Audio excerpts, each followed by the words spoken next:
Hello, hi, I'm back. I'm your host, Eurydice Roman. Welcome to This is Your Spotlight. This is our February episode. So, a lot of things are going on in February. You have Black History Month, you have Dominican Independence Day, and I'm going to interview two dynamic people that I know. I'm going to interview Edwin Pagan of LatinHorror.com and filmmaker Yudelka. So, stay tuned, enjoy the show.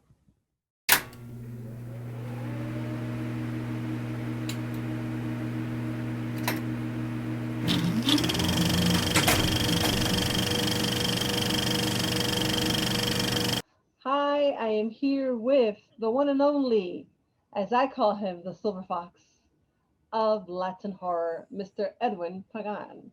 Welcome to the show. Thank you. Thank you for having me on. I'm glad we finally connected in this platform. Yes. So, interesting question. A lot of people might want to know, just in case. Um, how I know Mr. Pagan?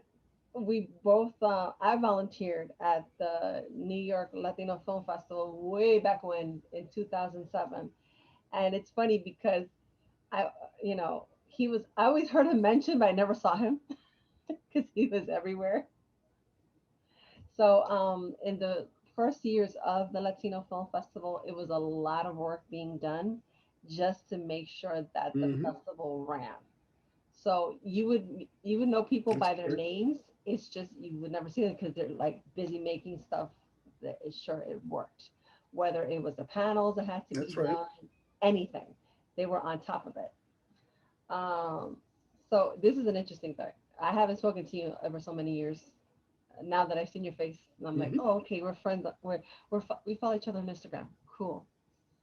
Tell us That's right. about your process when you're filmmaking, or even a video.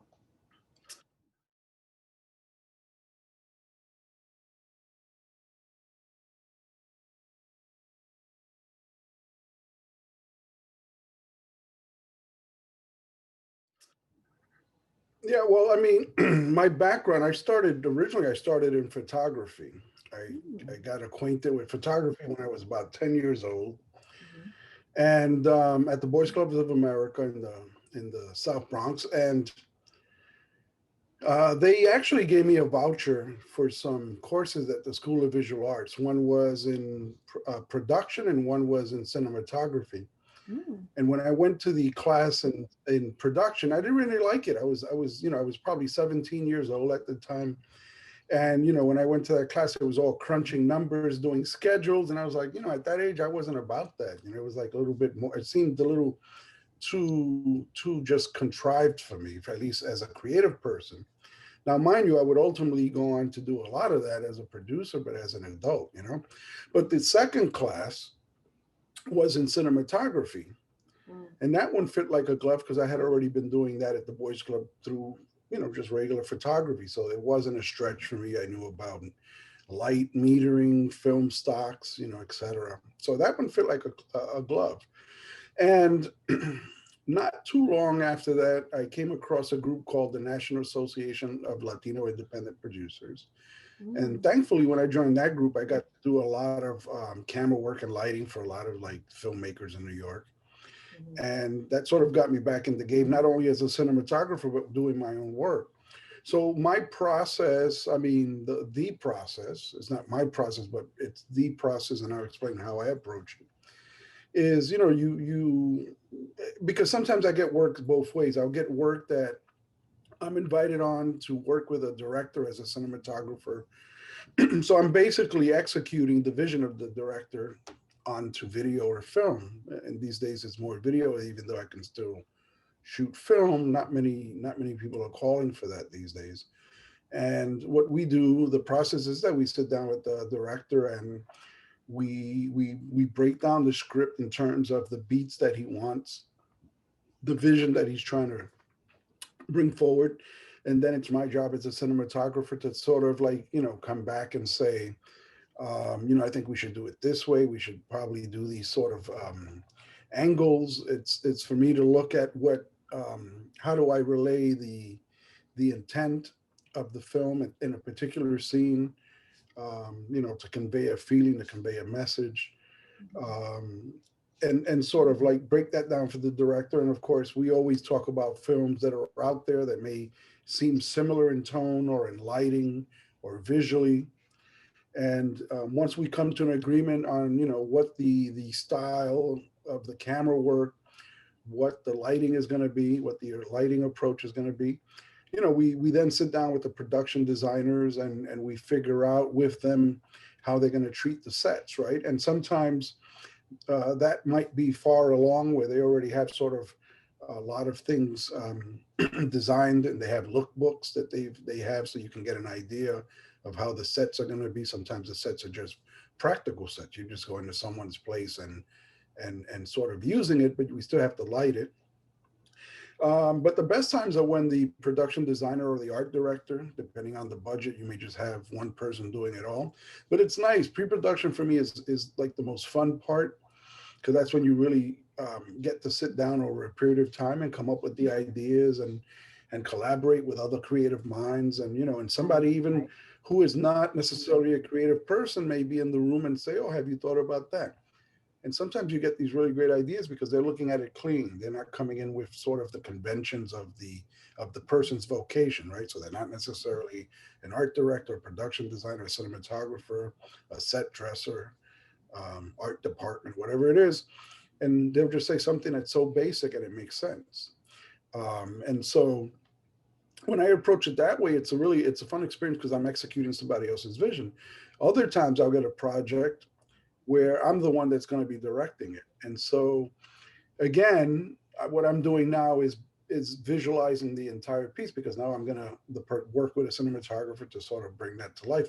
But I'm still interpreting somebody else's creative work, right? The screenwriters.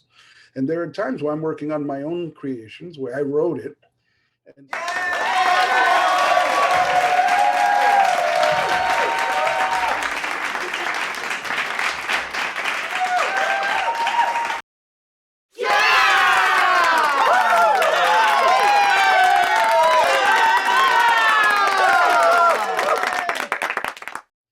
And so as I'm developing the script, I'm already imagining what it's going to look like, right? And so um, in that instance, and I've shot most of my films as a cinematographer, but there are times you got to work with someone else to carry out your vision. And it's up to me to sort of um, not only allow them to sort of digest the script as a literary material, but also then explain how I'd like for it to be visualized.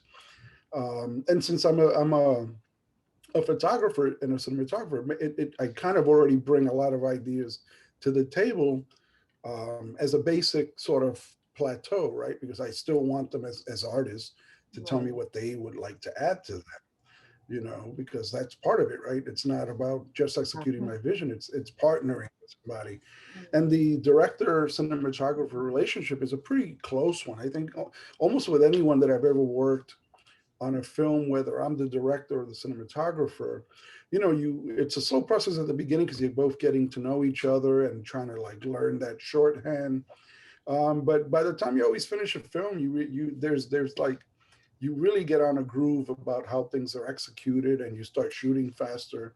And you even start, you know, like as a cinematographer, I'll start already anticipating things. Like when we know the next shot is coming up, I already know kind of like how he would want to shoot it, he or she would want to shoot it, because I'm already getting the rhythm of their style, their sensibilities. And you know, and sometimes they'll have very strong opinions about a way that they want to shoot something. You almost grow like a sixth sense Yeah. while working. Yes, exactly. You know, because you're anticipating, you've already kind of like gotten the gist of how they react to things. And then sometimes I'll be, you know, very adamant about stuff. I'll say, listen, I know that you want to shoot it this way, but you got to consider that in the space, it's probably going to be a little bit difficult to do this, but can I suggest something, an adjustment? It's still your call, but it might work better. And sometimes I'm also thinking, primarily when I work with younger directors, I'm also thinking of the editing process. So I'm thinking that the shot may not work exactly because how are we going to connect it to the following shot or the one that came before? So, you know, you said you can suggest, and very diplomatically, because it's not about a tug of war. It's about a partnership creating together. So sometimes say, well, have you considered this? And the director can still say, no, I want it this way. And they may have something in mind that they haven't communicated to me yet that they also want to do. That may not be in the script. 'Cause that's part of it too. Sometimes something is not in the script, but the director has written notes in the script, their script, that says, when we shoot, I'm going to do it this way, and then I'm going to get a cutaway of that. And this whole section is not necessary because I'm just going to stay on a master, or I'm going to stay on a close up because there's a certain reaction that he really wants that's important. Right.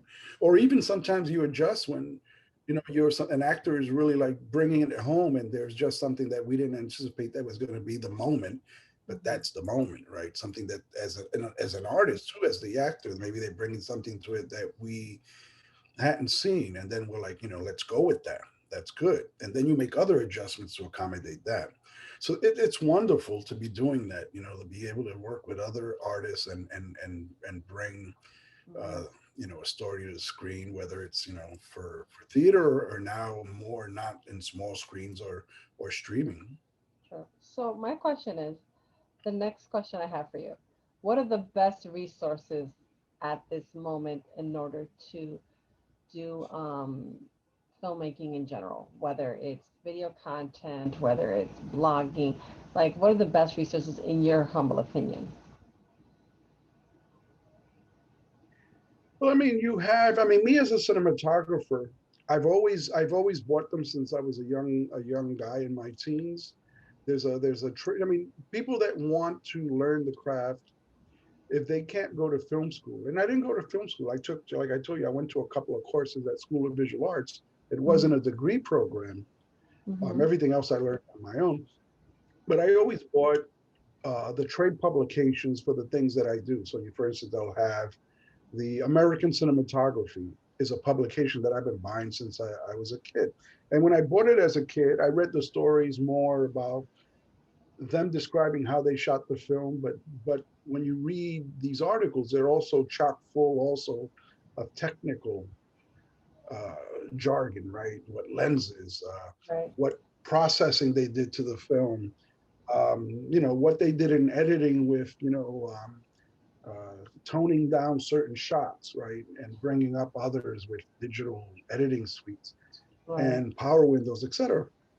And when I was a kid, I would read that, I didn't get it. And then now, with years of experience, you sort of, you learn what all these things are, and you learn how to apply them. So one of the things I always suggest to people, whether they're an editor, a director, a producer, try to see if there's any publications that are called the so-called industry standard for that sort of vocation, and get a subscription, get a monthly subscription. There's nothing better than, you open up your mailbox and you got the next month of American Cinematographer.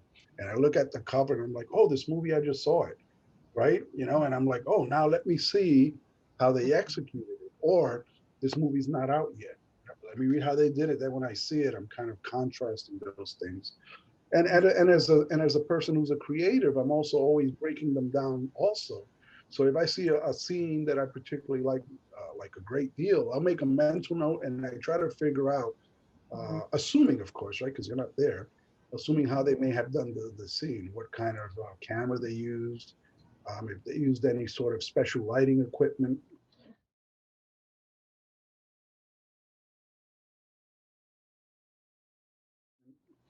Yeah. And then when I read the American Cinematographer, it's always interesting then to contrast my assumptions and an artist who is versed in the craft and how Yeah. it was executed. And sometimes, a lot of times I just get sideswiped by some new piece of equipment that they're like testing for the first time, Mm. and it does these great things. And Right. then little by little they become part of the sort of like the toolkit, right? But Right. sometimes you see something very peculiar, like, I wonder what they did that with. And then it's some totally new tool that, that Right. director or that cinematographer is kind of exploring, they bring something you've never seen before. That's nice. And it's funny because I say that, and I just realized That you're that sitting on here by one? the TV, Oh, it's by the TV. Wow. yeah, I had it by the TV because as they come in, after I read them, I tuck them in there. And and you can see, you can Well, see when listen, we're as talking long as about you don't various compile too, films. What, okay. Don't compile too many of them, then we won't yeah, find you because you have to put lenses. it in. Okay. Yeah. Well, I think I've been collecting these for years. There was a period of time where I wasn't buying them, probably like 5 years ago. And Right. this was a gift from another filmmaker friend of mine, Mike Zielinski, who is from New York. He's now on the West Coast, and he gave Mhm. it to me like as a housewarming gift. But I've been buying that forever. So if you go into my storage unit, I probably have at least 200 of them. Oh my goodness. At least 200 Well, of them. listen, I've been thank God buying you them put it in, forever. listen, thank God you put it in Yeah. storage and you don't have it in the house, because then if the pile falls on you, we might just hear horror Yeah. stories Yeah. about it. No. Yeah. He was buried under all his copies Yeah. of But American what's interesting? Cinematographer. There's things Hmm? there's processes that also in those magazines that when the cinematographer when I was younger said that they used a certain trick or something, I didn't get it. And Hmm. then sometimes I'll go back and I use them as reference material too, because I'll remember something and I'll be planning for a shot in advance, not on the day of, but as I'm working out how I would do it, there's nothing better to go through. Oh, I remember that they discussed how they did that. And then I look it up and I'm like, okay, so now I have a point of reference. The Absolutely. way they did it may not exist anymore. The equipment not be available. But there's newer equipment that does the same thing. Right. Or you do MacGyver, right? You figure out a way to do that. I mean, we've done films where we do it at night and it's raining. It's raining, and we don't have a rain machine, and somebody on the crew will rig hoses with shower curtains and this, and all of a sudden, it looks real. But you got to light it right so that it looks like it's really like you backlight it so it pops up Right. on the camera, right? But not always does it take for you to have to go lug around expensive equipment or large quantities of equipment. Sometimes the best productions that I've ever worked on are the ones that it's just a bunch of people getting together and doing it for no money with the camera, you know. And today's filmmakers have access to everything. Like, you pick up an iPhone, like the 12, the one that's out now, the capacity for it to record 4K and it's so pristine, and you could buy adapted lenses for it just to maybe give it a little more shallow depth of field to give it that cinematic look. So there's not too many excuses anymore for young people or even older people that are getting into film Hmm. and telling their stories, because you don't have to lug around an expensive camera. You can do it with So, cheaper equipment, that you're repurposing for that.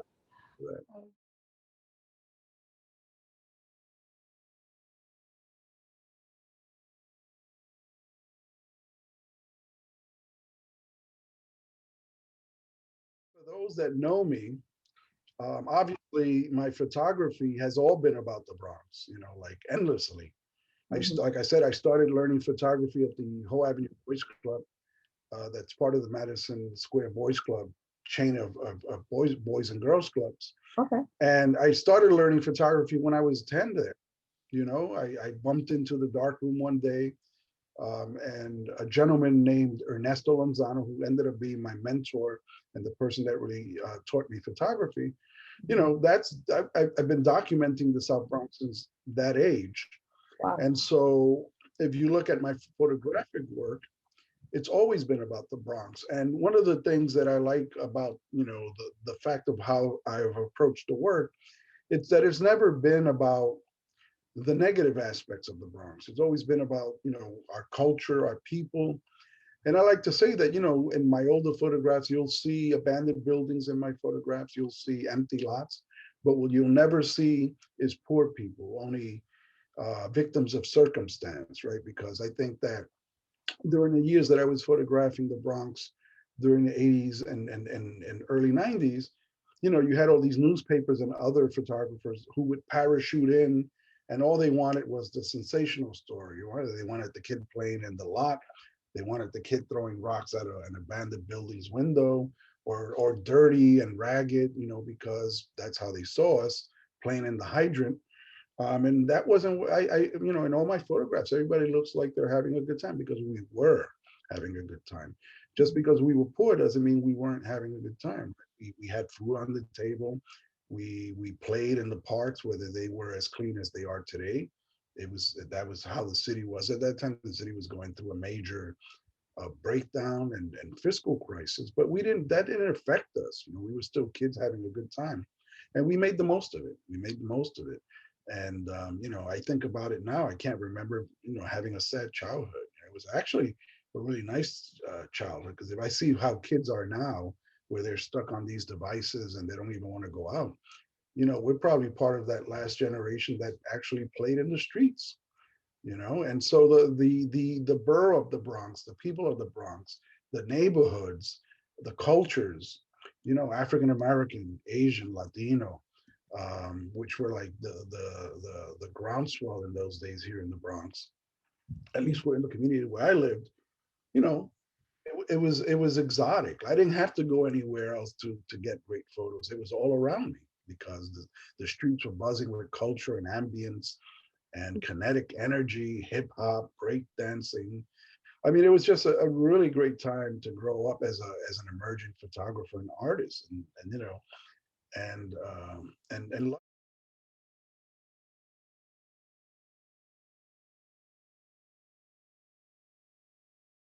I am a first generation New Yorican, and I was born in the Bronx, but I was raised in El Barrio. My affair with the Bronx didn't happen too much later, when I was already in my teens. But I had an off and on relationship with the Bronx because of my family. My aunts live in the Bronx. Born and raised in the South Bronx. I picked up photography at an early age. As a matter of fact, I picked up photography around 72, 73 when I was enrolled in Agnes Russell private school at Columbia University. And I actually have my report card from back then. It says Joe is excelling in photography. So that was pretty cool. And photography's just been a love and passion of mine. I was born in 1957. We were living on Beck Street. And I spent the first 7 years of my life on Beck Street, right by Intervale, actually. And I remember when I was 5 or 6, the neighborhood started to change. The windows were being broken fairly often in our building. Things were getting a little hectic on the streets, mostly like robberies and stuff like that. I'll never forget, a friend of my father's, Don Leonicio, who lived across the street, one day talked about how he had been mugged by another Puerto Rican, and that was the greatest indignity of all. Not that he'd been mugged, but that a Puerto Rican would mug him, a Puerto Rican. And so I remembered that. We moved from the neighborhood pretty soon after that. I am my mother's firstborn child in the United States of America. I was born in the mainland USA, the Bronx, New York. I was born in 1951, so I'm much older than the rest of the 5, because I guess being older, I'm 6. I was born at the old Lincoln Hospital, which as I was growing up into my teenage years, my mom would go up the Bruckner Expressway and go, "Mira, ahí fue que tú naciste," right? And all I saw was a mound of dirt and some grass. And so I thought I was, growing up, I always thought I was born like, you know, in a manger in the middle of the South Bronx. I grew up in the South Bronx during the 60s, 70s, and 80s, probably during one of the most turbulent times in the city. It was rapid transformation from a community that was heavily populated by blacks and Latinos to being aggressively depopulated over a short period of time during the 60s and 70s, where you grew up walking through the streets of the South Bronx, and a rubble-strewn lot and an abandoned building or a building that was collapsing was the norm.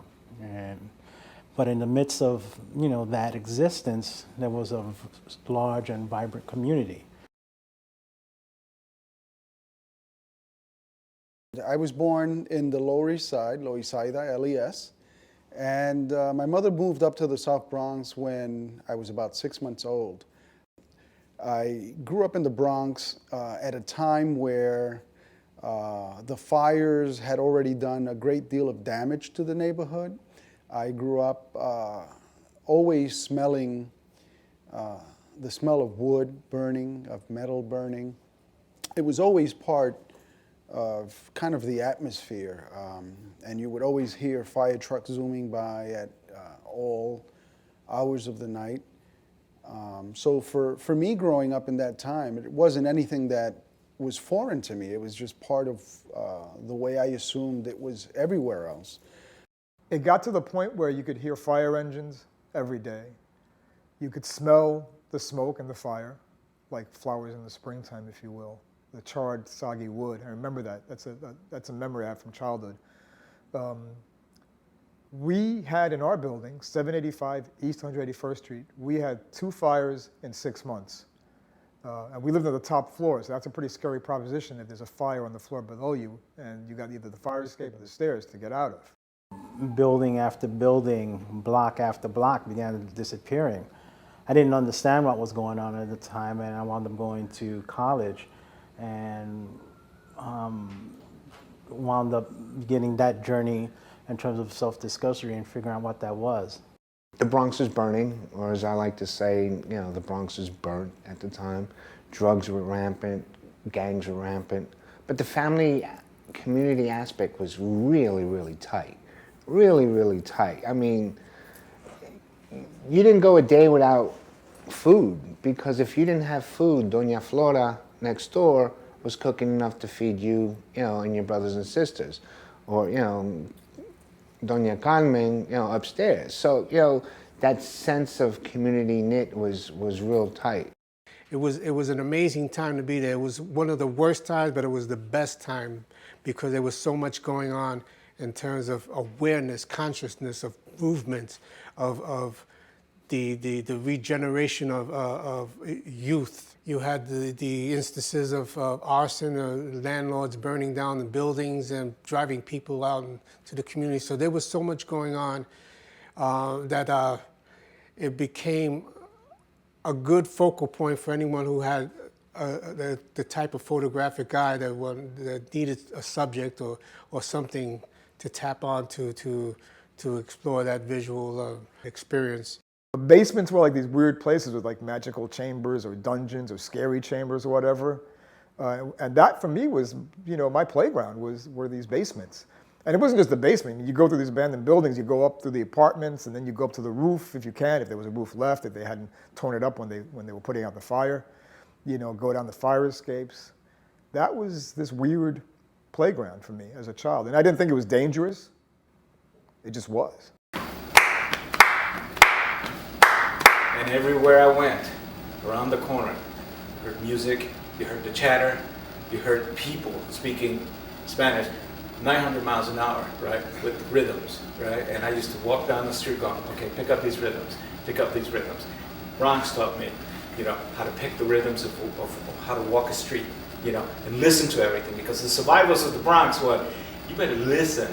And when I ended up covering wars, guess what I did? I listened.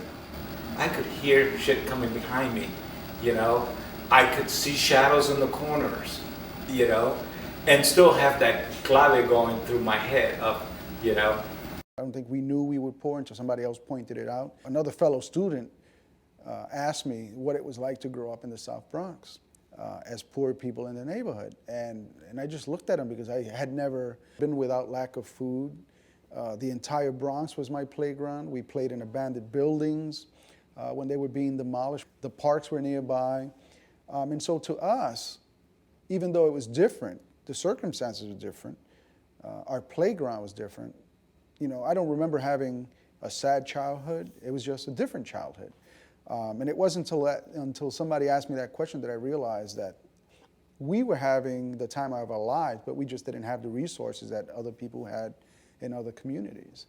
My grandmother, Dr. Evelyn Antonetti, was instrumental, late 60s, 70s, and even into the early 80s of, bringing social change into the community of the Bronx. I was exposed to a lot, but I was sheltered also. And it was just a turbulent time. We made the best of it. Made the best of it because if you don't know anything else but that, you make the best of it. And luckily, about 8 years ago, we formed a collective, a photo collective called Seis del Sur, which another, 5 brothers that were also, doing the same thing that I did, Mhm. photographing the Bronx since they were young. And we had never met, and then we met, and we formed this bond, and I think between us we probably have the most comprehensive history of the South Bronx in our epoch, right? In our sort of generation. And if you look at all our work, it's the same thing. We love our community. We fight for it. We activate for it. So, I mean, I've had a long-standing love affair with the South Bronx. In 2016, I was part of an event in the Bronx that sort of was titled "A Love Letter to the Bronx." And Oh, since I'm not necessarily a performance artist at all, nor am I a poet, I actually wrote my love letter to the South Bronx in the form of an actual letter. And so in the letter, I speak about my childhood, learning photography, growing up with friends, losing friends, the age of hip hop, my photography, and the thematic around it, the metaphor is that I speak about the South Bronx almost like it's my muse and love affair, right? Because it's the one element in my life that's inspired my craft, my photography, that's probably given me the most creative energy. And in my entire like lifespan, it's the one thing that I focused on my lens on the most, even my writing. And mhm. so I end the love letter by saying that I've been in love with the Bronx, with the South Bronx forever. And one day, if I'm lucky, this is where I'll die, in her arms, right? And so for me, the South Bronx has always been a place of magic and creative energy and Mhm. wonder, because to me, the Bronx, even when I was 10 years old, first photographing the Bronx as a child, it was to me, it was as exotic as any place that I could imagine going if I was like, shooting for one of these wildlife magazines or adventure Mhm. magazines and travel magazines. I had it all here.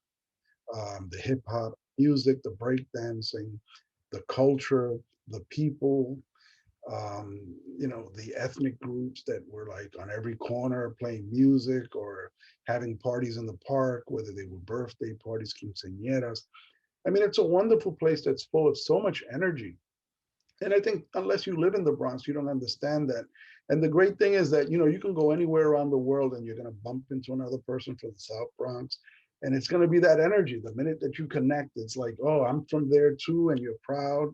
And we don't hide it. We don't go somewhere else and pretend like, oh, I'm from New York. I know I'm from the Bronx. If you don't know where that is, that's your problem. But I'm Oh, owning it. excuse And so me. Ah, pues está it's a bien. wonderful place. I thought, excuse That's me, pues right. está That's bien. right. And Okay, I heard you. Say no more. that's Go it. ahead, Edwin. The Bronx.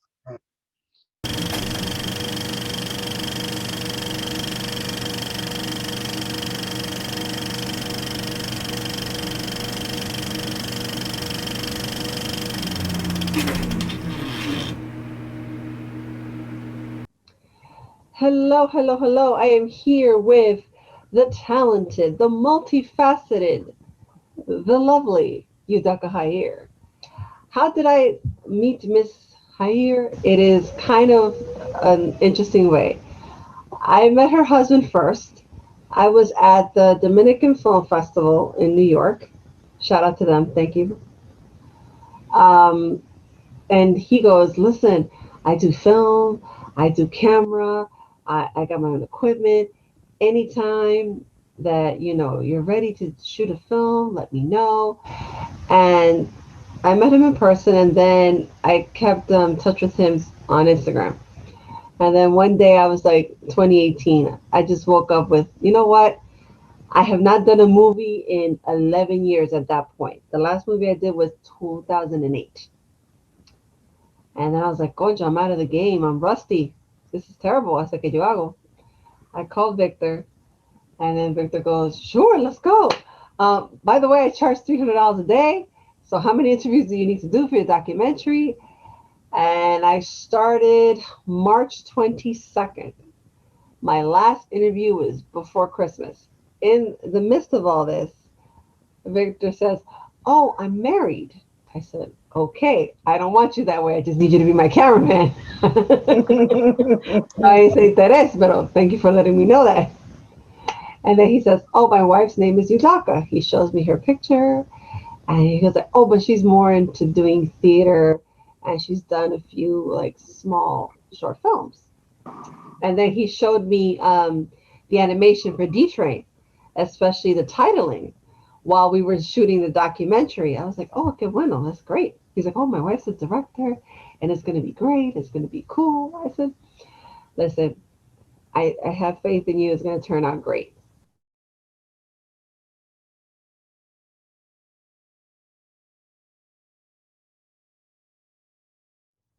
When I did my short screening for my autism doc, it was a rough cut screening. The movie, by the way, has been shortened from 70 minutes to 30, so it went through a lot of things. I saw her again, and she gave me great insight, and I was just like, she's right. Dang, she's good. And then she looked at me like, okay, and we kept in contact. And as a matter of fact, let's see, in November of last year, we went to see the Vida Americana show at the Whitney. It was really great. We took some fun girl pictures. It was us on the beautiful chairs, just like posing, being all girly, being all cute. So, welcome to the show, Yudelka. Thank you so much for saying yes. I appreciate you. Now, Inviting me. well, definitely, I want everybody to, know how I met you, of course. My first question that I have for you, being that you do both, you've directed theater and you've directed film. What's the process for both, you know, both mediums from your perspective? Well, both mediums are totally different. I mean, when in approaching theater, like you do a lot of rehearsing. I love like rehearsing, the rehearsing process, like the scene studies and all of that. But in terms of production, when it's theater, you do go for your like pre-production, you get ready. Um, and by getting ready, you do your shows. But then like the magic in theater, everything happens like right there in person. You do work with a lighting designer. He designs the lights. You do have those meetings before, and you put the show together, and it's kind of like pieces by pieces. And which in contrast with film, you do have your pre-production as well. Right. And then when you have that pre-production process, you talked about the magic of the lighting, of the things that you see in your show, in terms of your frames and your shots, everything that you want, and of course you do your shot list and all of that. And then in both of them, you do have this pre-production process. And what I like the most about each one of them, because they both unique. Right. So, aside from that, what was your least and most favorite project you've done thus far? The least favorite, I don't think I have any least favorite projects. Mm-hmm. I do have least favorite like artists that I have collaborated with, that we didn't vibrate in the same spirit, like something about the energy, something about, sometimes artists, we have egos. And I do have that. I could say, like, not in all the projects, because I try to make sure that every artist that I collaborate with, because I love collaboration. I do think that uh, collaboration is key, because it's like kind of, it's putting two, like the talent of two artists together over a bunch of them. And I do think that everything is teamwork.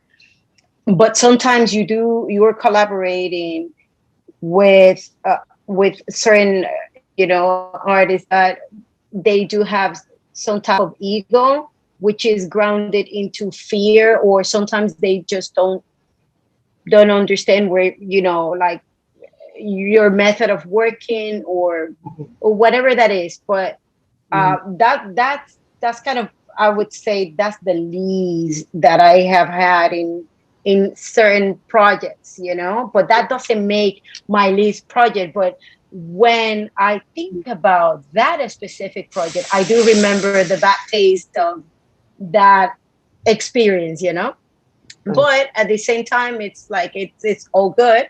Project is done beautifully, but that memory is definitely there. And of course, once you have that experience with some artists, that's a type of artist that that both energies are not meant to be creating together. Right. And most favorite one, oh my God, I just love all of them. No, but I mean, but I do remember, like in. Mm-hmm. No, I mean, like, yeah, it's like, at all the projects you've done, like, what I mean, favorite in terms of whether the energy was right, as the message. The message was, brought forth. There was better teamwork. Sometimes we do so many projects that it's always like little things that make the project enjoyable. Mm-hmm, mm-hmm. So it would be in that context I was asking. Okay, yes. I worked like in theater. I worked into so many that I fell in love with because of the message. Good. This Is Me is one of them. This Is Me is one of them. It's just about women and the rights and how the evolution of women's Right. and the rights. That project was beautiful, and I directed it like in an off-Broadway production, and it was like a great experience. That it's one of those projects. But then also I did like in theater, Dora versus Picasso, which is like those are two of the most recent ones that I remember, and they were like really beautiful because I have like the whole pre-production and learning experience for me in terms of learning so much about Picasso and his lovers and his paintings and what was behind it. It was also kind of a rewarding process. And in film, definitely I enjoy so much working with DTrain. It was really really amazing, and a project a series that I wrote that is called Los Yankees de Quisqueya. It's just beautiful because it explores like teenagers and their issues. So those projects I enjoyed so much. And now recently, Honey Cycle, that was a magic of project, Right. Okay. that it was normal. We have meetings to talk about the scene as a director. We have meetings to talk about the writing as a director writer. We separated each element in the production because we have those blocks of hours during the day, and we also have like a schedule of shooting, and it was kind of a normal. We treat it as a normal organized production, except the crew was both of us, but we were able to separate when the director was talking with the actress, when the director was talking with the writer. And I never try to be the actor and try to be the writer at the same time. We had those meetings, so it was like whenever we finished talking as a writer director, that I step on my, that I put on my acting hat. I was just an actor, and he was, of course, the DP, and he was the director. So I was like, it was It was really, really professional and smooth. It was a great experience, and I was surprised because, when you do know a person, sometimes collaborate with them, it's a challenge because you don't know how the process is going to be. But that was a really smooth and respectful process, which I really cherish a lot and appreciate that from that process. So and it came out to be a really, really beautiful film. And I guess that it's just because all of that energy that was behind it shows in the screen, and that's the most important thing. Right, right. I have not had the opportunity um, to do something like that. Um, I will say when I did work films, I worked as a boom operator, I worked as a gaffer, and things like that. And I look forward to that opportunity eventually. It's interesting because, like for example, with me, my ex-husband, he's a painter, so it was interesting because I felt myself having to explain to him Mm. how to do things, and with him, I learned how to advertise. I was like, oh my gosh, how do I advertise? I learned how to, do posters. I learned how to network. I learned how to I'll give him that. He taught me to do that because it's like I graduated college and then I started working at the Tribeca Film Festival, and then I worked at the New York Film Festival in Lincoln Center, and I was, doing that, and then I was just like so swept up in that. And then when I shot my first film, it was kind of interesting because I was working with like university guys who focused to work over there. So I haven't had that experience. One day, maybe, even if it's just working with like different people, it'll be fun. Honestly, it'll be fun. I'm not ready for narrative just quite yet, but the And moment and I am, I'm going to give you a call and I hope you pick up. Yeah. And here is one thing that I would say. When we are collaborating together, we just become what we are. Like we have learned throughout since we met, we have been able to separate one thing from the other. It's like when it's personal, it's just one thing, but when we are collaborating and he's the director, it goes with like the respect that I will give to any other director or the DP, or and the same way goes back from him, and if there's a creative idea that we disagree, we talked about it, but we also set up those blocks of meetings. It's like we never take that like, okay, now we're gonna have lunch or we're gonna go out and we're gonna talk about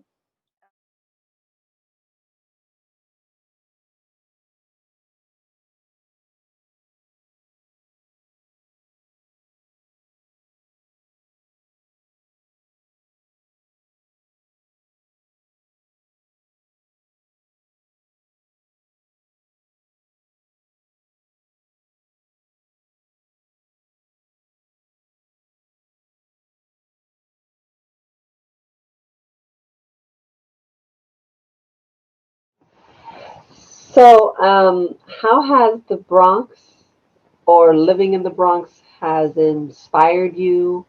Maybe have a little bit of influence on you, maybe just a little bit. I well, living in the Bronx, I had the inspiration to writing the DTrain, to write DTrain, a short film that I produced and directed, and it's been amazing. For me, it's the diversity, that of people that you can meet on a subway, that you don't find that in another line, because I live in Queens and I never had that experience, but definitely that flavor of our culture and the diversity Mhm. of all of this, Latinos here in the diaspora, it inspires me to ride D train, and I do think that if I wouldn't be living in the Bronx, I would have never ride the train, because I got my inspiration out of, like, out of people I do love, like riding on the subway. And D came out of the directly from the Bronx, and that's why I call it DTrain, because it's on a writing. It inspires me, I would say, to write, because I can see the colors of my people. I see kind of that diversity, and inspires me so much being away from home. Oh. Well, for those of you in the audience who do not know, Miss Jair hails from the Dominican Republic. And Miss Roman over here, my parents Yes, are from Dominican Republic, and I was born in Paisa, New York City. So I have paisanas. Dominican ancestry. Just in case if anybody's wondering, or anybody's like, Concha, I know she's Latina, but what kind of Latina is she? Like, well, I've got Dominican blood on me, so Made in the art. Dominican York, as they say. Go ahead. And Yudelka's made in DR, as she's saying.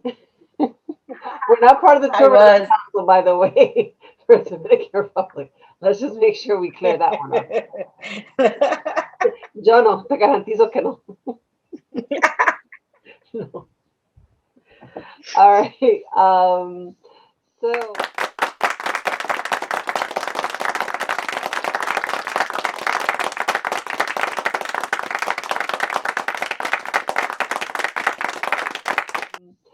So, the final question. Any future plans for you, my dear? Plans, to plan. We plan a lot. No, I the type of person that yes, I'm always. I feel that it's all about the next project, the next collaboration. At this moment, we're working Honey Cycle, which is a mid-length film that I wrote and directed. It treats the post trauma. It talks about the post trauma of domestic violence, which is starting the film festival circuits. It's doing great. It's doing really amazing. And the most important thing is like how we are bringing the message of this film out there. And that's the most like life-changing thing, that even if we can have official selections and festivals, and we can screen the film and bring that message of against domestic violence, it's for us, it's just a blessing and a successful project in a way, because that's the reason why I wrote it. Right now, also in the post-production of See You Later, which is a short film that really talks about it talks about God, no, I forgot. It talks about Asperger and depression. and depression. It talks about Asperger and depression, and which is also a great and sensitive topic to deal with, especially now that we're dealing with this during this pandemic time. Oh, yeah. It's written by Barbara Bernardi, and I directed it in the middle of a pandemic, and it's really a great story.